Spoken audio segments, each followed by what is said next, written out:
And with that, welcome into KQ2's High School Sports Rewind. Chris Roush, joined with our sports team, Brett Kennedy, Anthony Crane, and we have a lot to celebrate, guys, the next 30 minutes. A lot of great moments, a lot of state championships, a lot of historic firsts across the Northwest Missouri, Northeast Kansas area. What are some of your guys' favorite moments? Man, we had so many teams kind of rise above and kind of surprise some people this year. It was cool to see 3 local teams make it to state baseball championships. Now, they all finished in second. Anthony was there. I know you had a fun time there, but it was cool seeing that. Yeah, that was obviously cool. But for me, I enjoyed football season, watching Worth County, East Buchanan, what they've been able to do. So excited for that.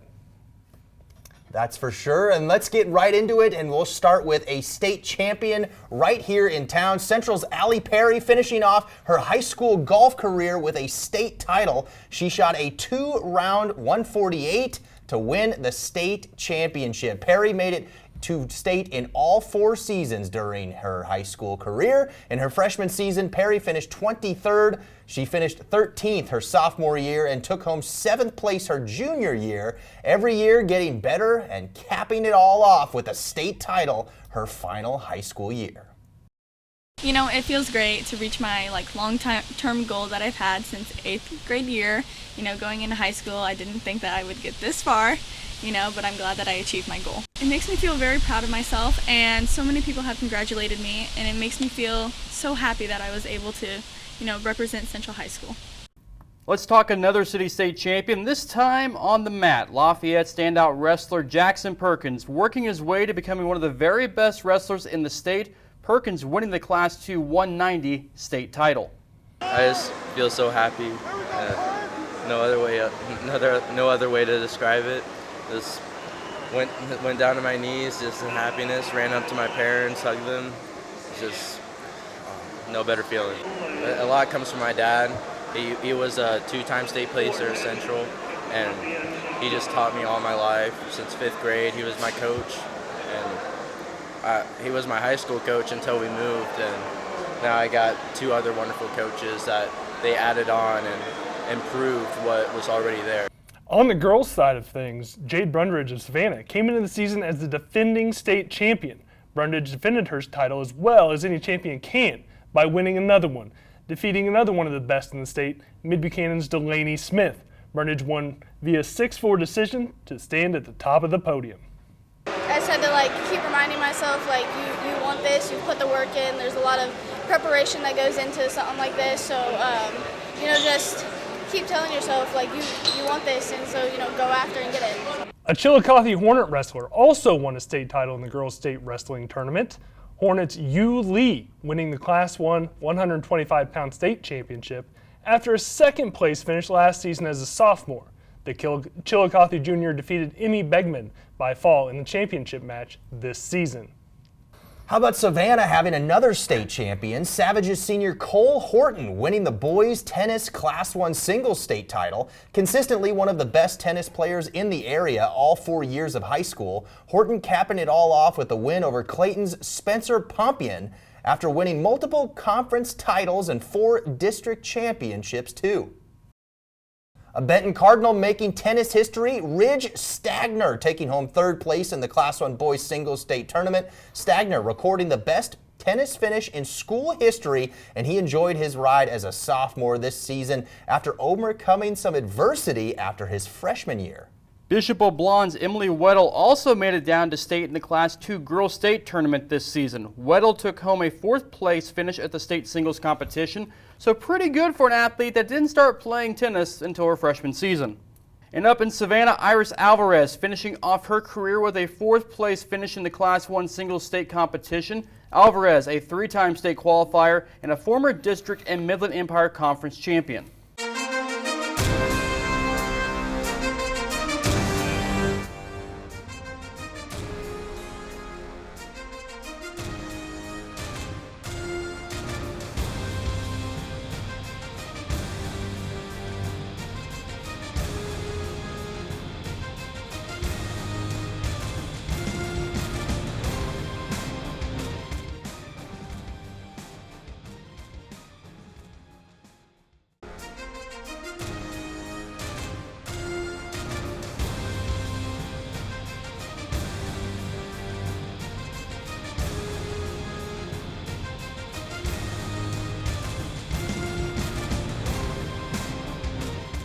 Welcome back. Over the years, the KCI Conference, arguably one of the best small football conferences in the state of Missouri. This year, no exception to that. This time, though, North Platte making their way to the Class 1 11-man state championship game. That says a lot about, this senior class, last year's junior class. When I was coming in, I saw that a lot of kids that had been playing varsity as freshmen and sophomores were in that going to be junior class, and so I was leaning on them heavily to really buy into our program and buy into me and the coaches, and they did a really good job doing that. So not only them just buying in, I have great leaders right up here in front.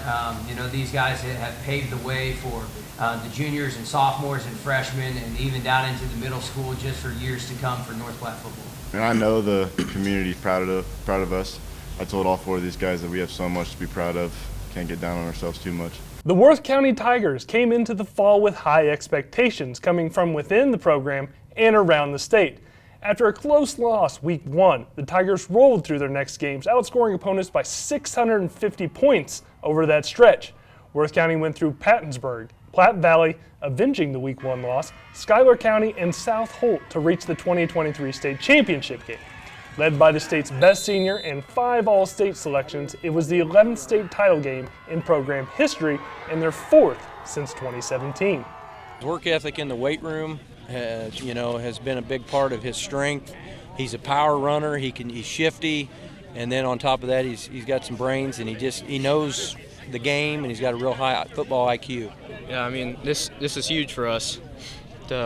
My last year go down and win state championship. Well, 2 years ago we came up short to Drexel, and so we get an opportunity to try it again, and hopefully this time we can get one.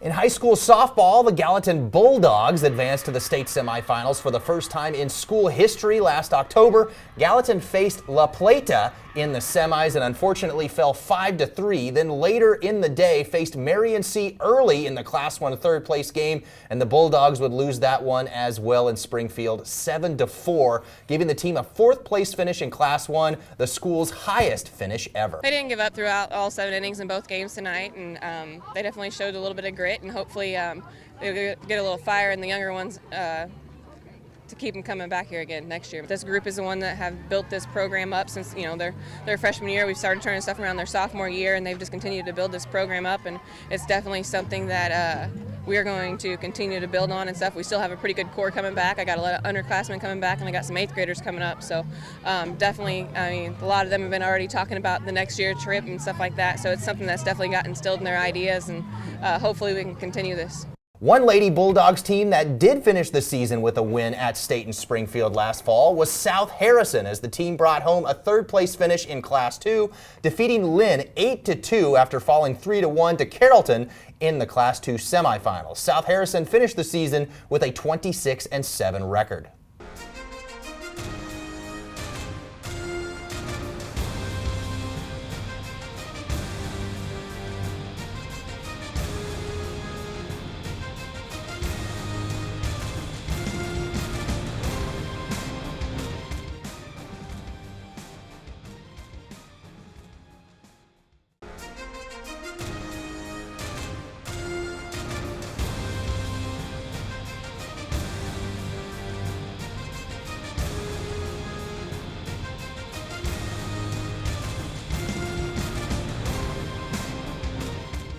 Dynasties are rare, and usually you don't recognize it until it's over. Winning 3 state titles in 4 seasons, including this past season, the Platte Valley girls are just that. You can't take anything for granted. It kind of feels like I'm still dreaming right now. I don't know if it's hit me quite yet. We all talked about that. But obviously there's a lot of emotions right now, and I can't even express how special this is, how special this team is. I'm going to miss all of these seniors that I've played with my whole life, and all of these underclassmen. It's been a great year. It's the mixture of talent, leadership, and just a close bond with one another that has made this 4-year run with 3 state titles possible for the Platte Valley Girls program. Watching us, you can tell that chemistry is there, and that just comes from years and years of playing together, and it's amazing that I get to share this experience with some of my best friends. Head coach Tyler Peterson said the girls made it easy with their attitude towards the game and their ability to be coachable. It's fun to coach players who work hard. It's fun to coach players who do what you ask and they're coachable. And this group they're coachable. And I think after the game, I got a little emotional. I said, I just love coaching you. I just love coaching you. And this, the senior group, I mean, that's their career. This group, I don't know, I'm not sure what it is. It's probably like 118-6. Is that right? 118-6 for their career. I mean, that's just phenomenal. You cannot take that for granted. And I know I will never forget this group.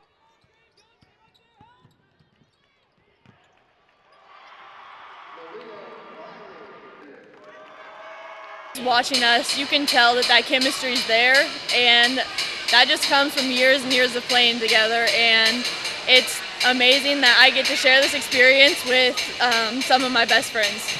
The Bramer Bobcats hadn't won 20 games in a season since 2017 and hadn't reached the Final Four since the 2010 season. The Bobcats accomplished both this past season. Bramer didn't go without a struggle, entering the postseason with 10 losses in the regular season. The Bobcats got rolling late in the regular season and won 7 straight after their February 12th loss to reach the state title game. Bramer finished with 22 wins and the runners-up in the Class 1 boys basketball tournament. Awesome for the community, very supportive. Kids have worked hard. We put in a lot of work this summer. And then a lot of work in a short amount of time. Once the season started, it was just bang, bang, bang. And then second half of the season, we started to pick it up. We started to learn how to win close games at the right time the last 3-4 weeks of the season. So can't really explain it. It's awesome, especially as a coach being here the first time too. I think we've all play off each other. We have great teamwork. I mean, I couldn't add 28 points without everybody else contributing in some ways, getting rebounds, everything else. In Class 4, the Chillicothe girls basketball team rode a magical year and advanced to the state semifinals to play Lift for Life in Columbia. A last-second bucket from senior Jolie Bonderer tied the game and sent it into overtime, but some key turnovers in the extra period hurt the Lady Hornets, and they would fall 85-77. But in the Class 4 third-place game against Owensville, Chillicothe turned it all around. Elizabeth Oliver led the way with 21 points, and the Lady Hornets bring home the third-place trophy 50-39, and Darren Smith's team finishes with an incredible record of 28-2. They're willing to do whatever it took. You know, Kayana said one night, somebody told her, you need to shoot that. And she said, listen, I'm only going to shoot it if I think I'm going to make it, because otherwise I'm going to pass it to my teammate because I think they are.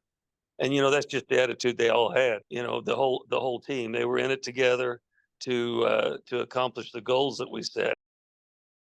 And we can't forget about the teams west of the Missouri River. Riverside girls going once again to state, while the Atchison Phoenix boys going down to Salina, Kansas, finishing third. Riverside girls and Taylor Weiser coming home with a second-place finish in their state tournament.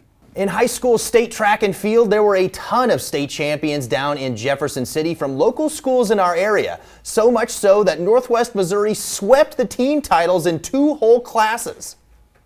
Northwest Missouri schools swept the team track and field titles in the state meet at Jefferson City in both Class 1 and Class 2. Starting in Class 1, Rockport took home the girls' title with a score of 73, 22 points higher than second place. Rockport sophomore Ella Meyerkorth won the girls' 300-meter hurdles with a meet record time of 44.82 seconds. And senior Riley Jenkins won the girls' discus for the 3rd straight year with a top throw of 44.58 feet. According to these ladies, the team that bonds together wins together. We only had one senior last year, so we kind of have some chemistry with the upcoming freshmen, and it's mainly the same team. We just have that chemically bonded for a lot of sports that we play together. We do everything as a team. We practice really hard every day. They all give 100% no matter what they do, and I don't know, it's just amazing to be a part of this team. The Mound City boys won the Class 1 team title with 45 points. In Class 2, the North Platte girls won the girls' title with 45 points as well. And in Class 2 boys, that was won by East Buchanan with 56 points. Trevor Klein played a big part of that. He finished 4th in the triple jump with 42 feet, 5 1/4 inches. His teammate Trey Johnson finished 4 places behind in 8th place. It was the jump I wanted. It was close to the season's best. top 3 finishers were way out there, so I was happy with my performance tonight.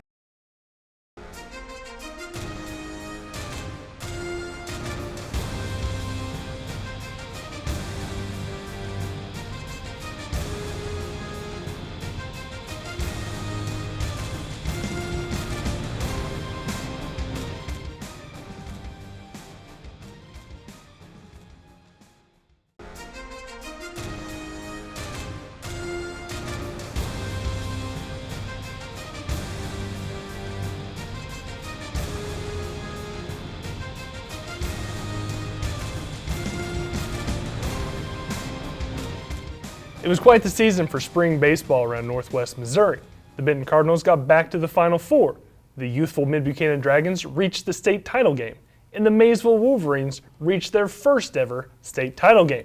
The North Platte Panthers, 19 wins were the most in more than 15 years, and the Savannah Savages won their first MEC title since 2019. Maysville, Mid-Buchanan, and Benton, all 3 with different paths to the conclusion of the 2024 season. The most common message was cohesiveness, some of that built with experience, mixed with coaching, and just plain old hard work. The biggest thing from when I was a freshman, sophomore, is positivity. I mean, obviously people are going to make errors, and it's going to be easy to get mad at the team for that. I mean, I lose my composure sometime, but positivity is what's going to build them. I mean, you can't be harping on each other. You just got to stay positive. With the calendar turning to June, the programs now turn the page on 2024 and look forward to the future of their respective programs. Future's still bright, yes. We started several sophomores, and our junior class is coming back, and they're strong too. We're getting more freshmen, and I think there's some 8th graders coming up too. So I mean, I think the future is bright here. 90% of these guys, I say, are about 6, 7 years old. They all play together with my nephew Chris, and I've known them forever, known their families forever, and they've always played high-level baseball growing up together, and they just play so well together.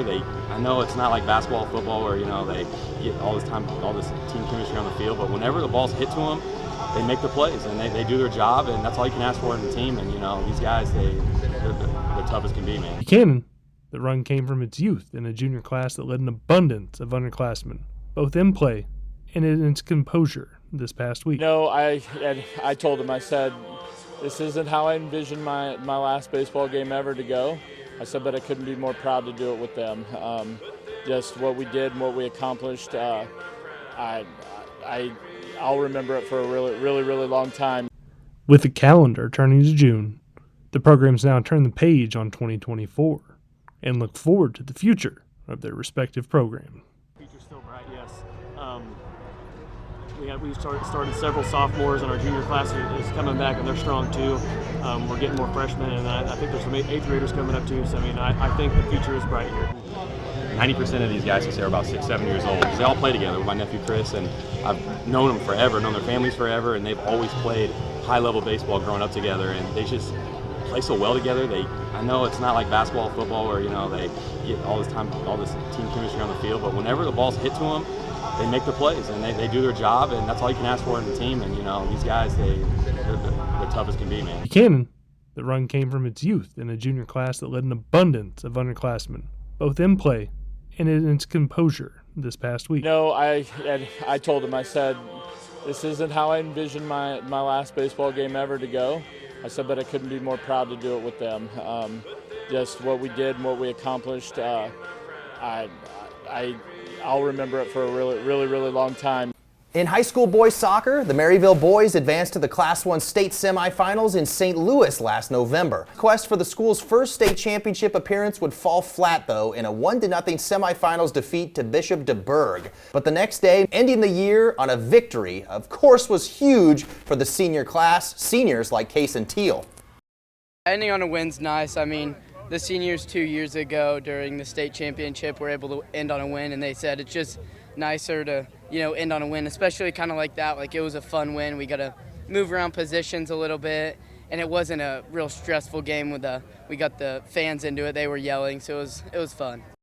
Maryville finished with a 17-4 record. Coming up, we'll hear from Bishop LeBlanc volleyball team on their state tournament run this season.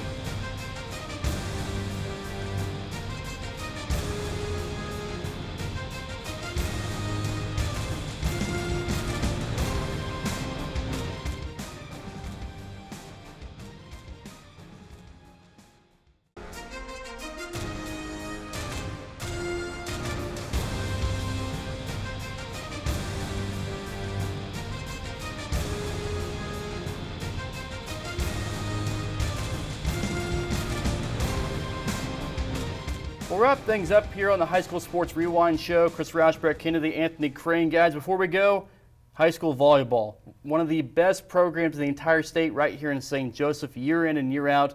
The Bishop of Blonde Golden Eagles. Head coach Kimberly Huss's team, no stranger to Cape Girardeau as of late. The Bishop of Blonde high school volleyball team made it to the Class 2 state semifinals for the second time in the last 3 seasons. The Golden Eagles faced Herman in the semis in Cape Girardeau, and this game was a battle. It would not go in LeBlanc's favor, though, as Herman would win a 5-set thriller, 3-2, to push the Golden Eagles to the Class 2 third-place game against Arcadia Valley. But Bishop of Blonde would then find redemption and end the year with a 3-1 victory and take home a third-place trophy. It felt amazing, you know, these people are my best friends. I wouldn't have wanted to done it. I didn't want to do it with anybody else. You know, the special bond that we've had, it's just amazing. And to be able to grow it and to be able to end the season with a win, it just feels really good. We've all played together for so long. We've played since we were young. We played club over the winter and everything. So it just feels great to win with the team that we've been with forever. What a year it's been for high school sports. 2023-24 academic year in the books. A lot of team state champions, individual state champions. Final thoughts from you guys. Northwest Missouri showing out in a lot of sports. We were well represented in just about every sport this year. Yeah, absolutely. And, you know, we're only 2 months from it starting over again, so. Just 2 months away. Fall sports start just around the corner. Be here before you know it. Anthony Crane, Brett Kennedy, I'm Chris Roush saying so long for the High School Sports Rewind.